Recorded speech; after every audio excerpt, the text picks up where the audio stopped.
کہ دیکھو جی ہمیں ربی جالنی نہیں پڑھنے دیتے، ہم اپنے مرے ہوئے ماں باپ کے ساتھ اتنا بھی کوئی سلوک نہ کریں. ٹھیک ہے بھائی، جتنا سلوک تم کرتے ہو وہ ٹھیک ہے، ان کے 9ویں 20ویں 40ویں اٹھانے بٹھانے پر تو سینکڑوں روپے خرچ کر دیتے ہو.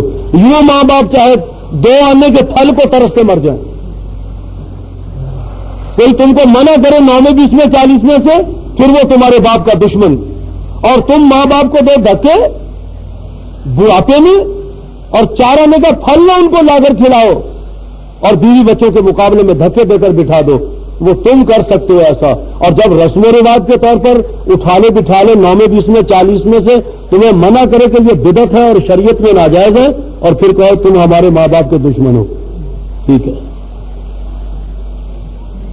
اور مرنے کے بعد پڑھو ربی جالنی، اور تمہیں پتہ ہی نہ ہو کہ جی ہمیں پتہ تو کوئی نہیں، ماں باپ کے متعلق ہم نے دیکھے تو ہے نہیں، یا ماں باپ کو دیکھے دادا دادی نانا نانی تو ہم نے نہیں دیکھے، پتہ نہیں داڑیاں مڈاتے تھے، نماز پڑھتے تھے، قبریں پوجتے تھے، سود کھاتے تھے، ہمیں تو پتہ کوئی نہیں، مگر ہم ربی جالنی ضرور پڑھتے ہیں.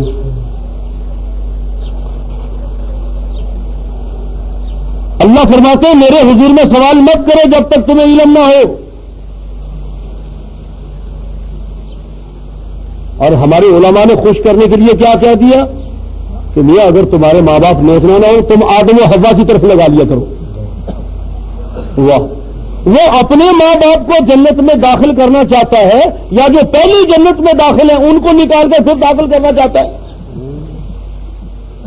ان کی عقل دیکھو ذرا، علماء کی خوشبو کرنا ہوا لوگوں کو کہ آدم و حوا کی طرف لگا لیا کرو. وہ تو اپنے ماں باپ کو بخشوانا چاہتا ہے. اچھا، تو تمہارے خیال میں آدم و حوا بھی جنت میں نہیں گئے، ان کی ابھی مغفرت ہی نہیں ہوئی.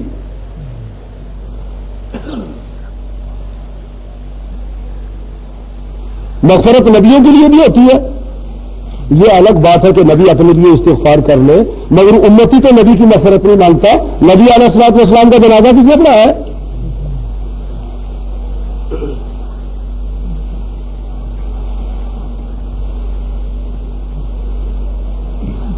اس کی تو بھائی یہی مثال ہوئی، کوئی 5-4 آدمی جگہ پکائے، کوئی پوچھے گا کس کے لیے کہ غریب مسکینوں کے لیے. ارے اس شہر میں تو غریب مسکین کوئی نہیں، جگہ کس لیے پکا رہے ہو کہ اچھا پنکھوں کے کارخانے والوں کو کھلا دیں گے. یہ عجب قصہ.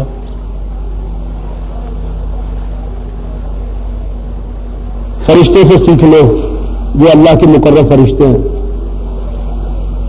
اور فرشتے کی بات اللہ نے اپنے پیغمبر پر نازل فرمائی، اور اللہ کے نبی سے سیکھ لو. فرشتے جہاں ایمان والوں کے لیے دعائیں کرتے ہیں نا جی، تو ایمان والوں کے 3 رشتے داروں کے لیے بھی مغفرت مانگتے ہیں. سن لو.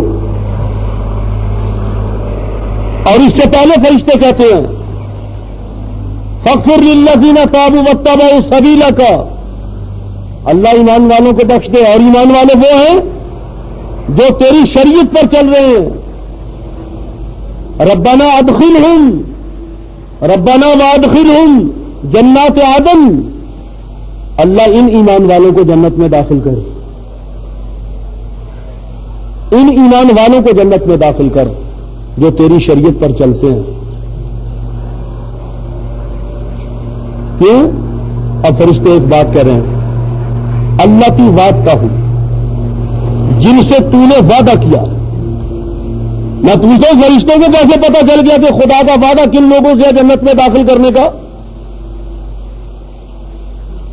اللہ ایمان والوں کو جنت میں داخل کر، اور ایمان والے وہ ہیں جو تیری شریعت پر چلتے ہیں، تیری شریعت کے پیچھے ہو گئے، وہ ہیں ایمان والے، ان کو جنت میں داخل کر کیونکہ ان کے ساتھ تیرا وعدہ ہے. یہ فرشتوں کو کیسے پتا چل گیا کہ اللہ تعالیٰ کا ایمان والوں کے ساتھ وعدہ ہے جنت میں داخل کرنے کا؟ آپ بھی بتائیے جی انصاف سے، اللہ تعالیٰ نے کن لوگوں کو جنت میں داخل کرنے کا وعدہ کیا ہے؟ وعد اللہ الذین آمنوا وعملوا الصالحات لہم مغفرۃ. وعد اللہ الذین آمنوا، یہ قرآن کے الفاظ ہیں. فرمایا لوگوں کان کھول کر سن لو، وعد اللہ الذین آمنوا وعملوا الصالحات لہم جنات تجری من تحتہا الانہار لہم مغفرۃ، اللہ تعالیٰ کا وعدہ مغفرت اور جنت کا ان لوگوں سے ہے جو ایمان لا کر عمل صالح کریں۔ جو ایمان لا کر عمل صالح نہ کرے، یا ایمان لے عمل صالح نہ کرے، یا عمل صالح کرے اور ایمان نہ لائیں، دونوں حالتوں میں دونوں شخصوں کے ساتھ خدا کا وعدہ کوئی نہیں۔ اگر تمہارے علماء اور پیر ان سے جنت کا وعدہ کر لیں تو اللہ اس کا ذمہ دار نہیں ہے۔ اللہ تعالیٰ نے جنت کا وعدہ ان لوگوں سے کیا ہے الذین آمنوا وعملوا الصالحات، وعد اللہ الذین آمنوا وعملوا الصالحات، اللہ کا وعدہ ایمان والوں سے ہے اور عمل صالح کرنے والوں سے ہے۔ خدا کا وعدہ ہے ان سے۔ اب فرشتوں کو کیسے پتہ چل گیا؟ یہ بات ہے قرآن میں درج۔ فرشتے کہہ رہے ہیں پروردگار اللاتی وعدتہم، اس جنت میں داخل کر جس جنت کا تو نے ایمان والوں سے اور عمل صالح کرنے والوں سے وعدہ کیا۔ یہاں دو باتیں میں عرض کروں۔ ایک تو بات یہ فرشتوں کو کہاں سے پتہ چلا، یہ تو قرآن میں ہے۔ قرآن انہوں نے کہاں سے دیکھ لیا؟ وہ تو اللہ کے عرش کو اٹھائے ہوئے ہیں اور عرش کے ارد گرد ہوئے ہیں۔ سمجھ میں آئی بات؟ اور دوسری بات اللہ کی وعدتا ہوں، جس کا آپ نے وعدہ کیا، تو جب خدا نے وعدہ کر لیا ایمان والوں کو جنت میں داخل کرنے کا، مغفرت کا، فرشتوں کو درخواست کرنے کی کیا ضرورت ہے؟ آج بے دین لوگ یہی باتیں کرتے ہیں کہ جی ایمان والے تو عمل صالح کرنے والے تو ایمان اور عمل صالح کی وجہ سے جنت میں جائیں گے۔ اصل مغفرت تو ہمارے سینما دیکھنے والوں کے لیے، داڑھی مڈانے والوں کے لیے، سود خوروں کے لیے، اللہ کی رحمت تو ہے ہمارے گناہ گاروں کے لیے۔ ایمان والے عمل صالح والے تو اپنے ایمان عمل صالح کی وجہ سے جائیں گے جنت میں۔ یہ عقلی دلیل پیش کرتے ہیں، زمانہ عقل کا ہے نا، یہ ان کے لیے پھر مغفرت کی کیا ضرورت ہے؟ وہ تو پہلے مومن اور صالح، وہ تو ایمان اور عمل صالح کی وجہ سے جنت میں جائیں گے، تو خدا کا بھی اس میں کیا کمال ہے؟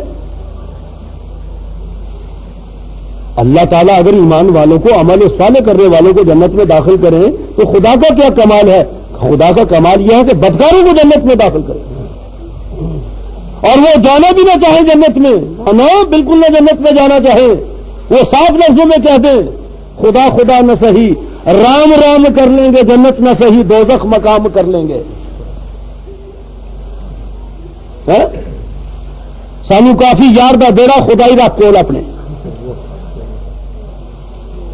ہمیں ضرورت بھی نہیں جنت کی، ہم سینما میں بیٹھے ہوں اور پردہ فلم پر اڑیاں اور فوش نظارے دیکھتے ہو اور خدا تعالیٰ ہمیں اٹھا کر جنت میں دھکے سے داخل کر دے۔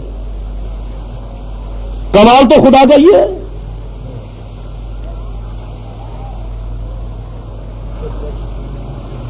تو میں بھی کھڑا ہو جوں جی بینک والوں کے پاس جا کر، ڈاکخانے میں جا، میں بھی کھڑا ہو جاؤں۔ لوگ تو اپنی پاکٹ بکیں دکھائیں، رسید بکیں دکھائیں، اور جن کے پیسے جمع کیے ہوئے کوئی 2000 نکال رہا، کوئی 5000، کوئی 10,000، کوئی 4000 بینک سے پیسے نکلوا رہا، رکھے جو ان کے، میں کہوں جناب 10,000 مجھے بھی دو۔ کیوں تمہارے رکھے ہوئے؟ میں کہوں جناب رکھے ہوئے کہ دیے تو تمہارا کمال کیا ہے؟ مجھے تو جس نے پیسہ بھی نہیں رکھا، کمال تو تب ہے نا۔ یہ جن کے پاس ٹکٹ ہے ان کو تم چلا رہے ہو ٹرین میں، کمال تو یہ نا وداؤٹ کو چلنے دو، یہ وداؤٹ داخل ہونا چاہتے ہیں جنت میں، اور اگر نہ بھی ہو تو دھکے سے داخل کر دیں گے۔ نمازیں تو پڑھتا نہیں تھا، روزے بھی نہیں رکھتا تھا، جو زکات بھی نہیں کرتا تھا، ملا کہتے نہ صحیح تم 9 میں 20 میں 40 میں کراؤ، ہم ادھر سے داخل کر دیں گے جنت میں۔ کبھی آپ کراچی میں کسی دوست کو چلانے نہیں گئے؟ ٹرین کے ڈبے میں ہو رش تو کھڑکی کے آگے بیٹھے ہوں جناب وہ چاچی، وہ پٹھان قدام موشا بیٹھے ہوں، وہ نہ کسی کو اترنے دیتے ہیں نہ چڑھنے دیتے ہیں. آپ نے ضرور چڑھانا ہے دوست کو. گورنمنٹ نے تو کھڑکی رکھی ہے نا چڑھانے کے لیے, باری کھولی جائے تو چڑھتے ہیں اترتے ہیں. وہ آگے بیٹھے ہوئے پٹھان وہ نہ چڑھنے دیں کسی کو, مگر آپ نے دوست کو ضرور چڑھانا ہے. آپ پھر جناب کہاں سے چڑھاتے ہیں اس کو؟ وہ ساتھ باری ہوتی ہے نا اس میں سے آپ ایک اٹھاتا ہے, ایک ٹانگیں پکڑتا ہے, ایک پاؤں پکڑ کر دھکا دے کر داخل کر دیتا اس میں. ان کو پتا ہے کہ اللہ تعالیٰ تو داخل نہیں کریں گے کیونکہ بے نماز ہے, داڑھی منڈا ہے, سنت کا تارک ہے, یہ شرابی ہے, سود خوار ہے, یہ سودی ہے, یہ چور ہے, ڈاکو ہے, قاتل ہے, اغوا ادھالے کرنے والا ہے. اللہ تو داخل کرے گا نہیں, ہم دھکے سے داخل کریں گے اس کو 9 میں 20 میں 40 میں کروا کر, اور کھڑکیاں جو رکھی ہوئی ہیں. اور پھر کہتے جناب تمہیں کیا پتا ہے اللہ کے کئی دروازے ہیں مغفرت کے. فرشتوں سے سن لو, فرشتے کہتے ہیں اللہ جن کے ساتھ تو نے وعدہ کیا ہے ہم ان کی مغفرت مانگتے ہیں جن کا وعدہ ہے تیرے سے. اور یہ لوح محفوظ میں ہے, قرآن ہے لوح محفوظ میں. تم اور ہم سے پہلے فرشتوں نے اس کو دیکھا ہے. قرآن میں لکھا ہوا ہے کہ خدا نے وعدہ اپنی مغفرت اور رحمت کا اہل ایمان سے کیا ہے, اور خدا نے اعلان کیا ان رحمت اللہ قریب من المحسنین, میری رحمت محسنین کے قریب ہے. اور میرے مغفرت کے وعدے ایمان والوں اور عمل صالح کرنے والوں سے ہیں. وہ جہالت سے بات نہیں کرتے. آگے آئے ان کے ماں باپ, 3 رشتے دار ہیں قریبی, ماں باپ اور بیویاں اور اولاد. فرشتے یہ بھی دعا کرتے پروردگار ومن صلح من آبائہم, اللہ ان ایمان والوں کے باپ دادوں کو بھی بخش دے. مگر ہم سارے باپ دادا نہیں, 5 من کی گالیاں دینے والے, وہ پھکڑ توڑنے والے, بے نماز, سودی, کتوں سے زیادہ پلید, ہم ان کی مغفرت نہیں مانگتے. ومن صلح من آبائہم, اللہ ایمان والوں کے جو صالح ماں باپ ہیں نا, مومن صالح, ان کو بخش دے. ایمان والوں کے صالح ماں باپ کو بھی بخش دے. وازواجہم, اور ایمان والوں کی جو نیک بیویاں صالح اور ایمان والیاں, ہم ان کی مغفرت مانگتے ہیں. وذریاتہم, اور ایمان والوں کی جو اولاد نیک ہے. جانتے ہیں نا نوح کا بیٹا بھی نہیں بخشا گیا, ابراہیم کا باپ بھی نہیں بخشا گیا, لوط علیہ السلام کی بیوی بھی نہیں بخشی گئی, محمد رسول اللہ کا چچا بھی نہیں بخشا گیا. جانتے ہیں نا, قید لگا رہے ہیں اللہ ایمان والوں کو بخش جو شریعت پر چلتے ہیں, اور ایمان والوں کے باپ دادوں کو بخش جو نیک اور صالح مرے ہیں, اور ایمان والوں کی بیویوں کو بخش جو نیک اور صالح ہیں, اور ایمان والوں کی اولاد کو بخش جو نیک اور صالح ہیں. میں تو حیران ہوں آپ لوگوں سے جی. کوئی مر جائے اس کے لیے مغفرت, کوئی عورت مر جائے, کالج کی استانی مر جائے, ہسپتال کی نرس مر جائے, ہوائی جہاز کی ایئر ہوسٹس مر جائے, کوئی مر جائے, ناچنے والی مر جائے, ڈانس کرنے والی مر جائے, سب کے لیے آپ استغفار کرتے ہیں. اور نوح علیہ السلام کی ایسی بیوی ہے جس کے لیے آپ نے کبھی استغفار نہیں کی. لوط علیہ السلام کی ایسی بیوی ہے جس کے لیے آپ نے کبھی استغفار نہیں کی. وہ ان عورتوں سے بھی زیادہ بری تھی جو نبی کے گھر میں آباد ہے. نوح علیہ السلام کی بیوی, لوط علیہ السلام کی بیوی, تو نوح علیہ السلام کا بیٹا یہ آج کل کے بدماشوں اور غنڈوں سے بھی زیادہ برا ہے. اور ابراہیم علیہ السلام کا باپ, نبی علیہ الصلوۃ والسلام کا چچا ابی طالب, یہ آج کل کے بوڑھوں سے بھی برے تھے. ان کے لیے کبھی آپ نے ختم نہیں دلائے, نہ کبھی آپ نے مغفرت کی, نہ ان کے لیے آپ نے مغفرت کی دعا کی. ان کے لیے اتنے برے تھے یہ لوگ. یہ جانبداری ہے, یہ بھرے بازی ہے, یہ سائڈ لینا ہے, یہ جہالت ہے پرلے درجے کی. یہ خدا کی بغاوت اور نافرمانی ہے. جنازے میں مغفرت ہو یا قبرستان میں مغفرت ہو یا ویسے مغفرت ہو, اس کے لیے دیکھ لیا کرو کہ اللہ تعالیٰ نے مغفرت اور جنت کے وعدے کن لوگوں سے کیے ہوئے ہیں. اور اپنے ماں باپ کو اور اپنی بیویوں کو, اپنی اولاد کو دیکھ لیا کرو. جب تک کہ ایمان اور عمل صالح ان کے اندر موجود نہ ہو اتنی مدت تک ان کے جنازے اور ان کی نمازیں ان کے حق میں استغفار کرنے کی اجازت نہیں ہے. یہ فرشتوں کی دعائیں اللہ کے حضور میں دیکھ لو. یہ سورہ المومن کا پہلا رکوع ہے اور 24واں پارہ ہے. یہ میں نے اس لیے آپ کو یہ فرشتوں کی دعا بتائی ہے اللہ کے حضور میں شرائط کے ساتھ. آپ یہ نہ کہیں کہ مولانا بڑے سخت ہیں, یہ بڑے سخت مسئلے کرتے ہیں. یہ فرشتے نہ دیوبندی ہیں، نہ بریلوی ہیں، نہ اہل حدیث ہیں، نہ انہوں نے دیوبند سے سند لی ہے اور نہ انہوں نے مولانا غلام اللہ صاحب سے دورہ تفسیر پڑھا ہے. یہ فرشتے خدا کی پاک مخلوق ہیں، دھڑے سے پاک ہیں، جانب اور سائڈ سے پاک ہیں. اور وہی بات صحیح ہے جو خدا تعالیٰ نے فرشتوں کی قرآن میں نازل فرمائی ہے. قرآن مجید کے جس ترجمے پر آپ کو اعتماد ہو، آپ اپنے گھر میں جا کر 24واں پارہ اور سورہ المومن کا پہلا رکوع اٹھا کر دیکھ لیں. آپ کو جس ترجمے پر اعتماد ہو انشاءاللہ وہی نکلے گا. اللہ سے توفیق طلب کرو کہ ہم وہی کام کریں جو شریعت کے مطابق ہو، جس کا خدا نے ہم کو حکم دیا. وآخر دعوانا الحمدللہ رب العالمین.